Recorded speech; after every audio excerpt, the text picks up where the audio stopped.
കുറേയൊക്കെ നമ്മളും ലൈഫിൽ കുറേ സ്ട്രഗിൾ ചെയ്യുന്നുണ്ട് സ്ത്രീ എന്നുള്ള നിലയിൽ.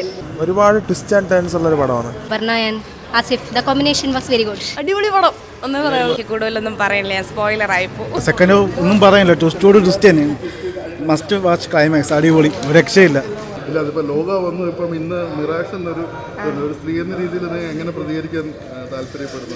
നല്ലതാണ്. കുറേയൊക്കെ നമ്മളും ലൈഫിൽ കുറേ സ്ട്രഗിൾ ചെയ്യുന്നുണ്ട് സ്ത്രീ എന്നുള്ള നിലയിൽ. പ്രത്യേകിച്ച് ഞാൻ മാരീഡ് ആയതുകൊണ്ടും കുറേ ഇങ്ങനെ സ്ട്രഗിൾ ചെയ്യുന്നുണ്ട്. നമുക്ക് സമൂഹത്തിൽ ഇങ്ങനെ മുന്നിട്ട് നിൽക്കാനായിട്ട് കുറേ കഷ്ടപ്പാടുണ്ട്. അപ്പം ഇങ്ങനത്തെ മൂവീസ് കാണുമ്പം സന്തോഷമാണ്.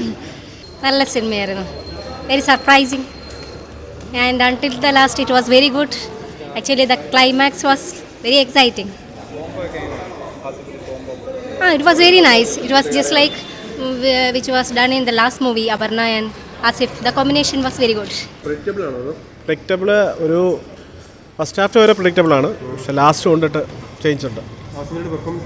നല്ല പെർഫോമൻസാണ്, ക്ലാസ്. ഭയങ്കര രീതിയിൽ അൺപ്രഡിക്റ്റബിൾ ആയിപ്പോയി. ബാക്കി കൂടുതലൊന്നും പറയില്ല, സ്പോയിലർ ആയിപ്പോ. നന്നായിരുന്നു, നല്ല സിനിമയാണ്. അതായത് നമ്മളെ സീറ്റ് എഡ്ജായിട്ട് പിടിച്ചിരുത്തുന്ന സിനിമയാണ്. വേറെ ഒരു ലാഗോ ഒന്നുമില്ല. വെറൈറ്റി എന്ന് പറയുമ്പം എനിക്ക് ജിത്തു ജോസഫിൻ്റെ ആ ഒരു സെയിം ഇത് തന്നെ കൊണ്ടുവന്നിരിക്കുന്നതിനകത്ത് ഓവറോൾ ഗുഡ്. ഒന്നും പറയില്ല, സൂപ്പർ.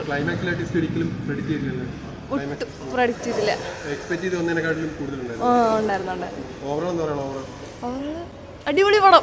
ഒന്നും പറയാം. ഓക്കെ, എല്ലാവരും മസ്റ്റായിട്ട് തിയേറ്ററിൽ എത്തിക്കണം. ജിത്തു ജോസഫ് സിനിമ നമ്മൾ ഫുൾ ത്രില്ലറൊക്കെയാണ്, ഫുൾ സസ്പെൻസ് ഒക്കെ ഉണ്ട്. പക്ഷെ നമുക്ക് ഡൈജസ്റ്റ് ആവുന്ന രീതിയിലുള്ളതല്ല, എല്ലാം പ്രഡിക്റ്റബിളാണ്. ഇങ്ങനെ വരുള്ളൂ. പണ്ട് മറന്ന ത്രില്ലർ വീണ്ടും ഒന്ന് പുതുക്കി വന്ന് പുതിയ രീതിയിൽ ഷോർട്സൊക്കെ അറേഞ്ച് ചെയ്തിരിക്കുന്ന ഒരു മൂവി, അത്ര തന്നെയാണ്. അല്ലാതെ വേറെ ഒന്നുമില്ല പുതുമ.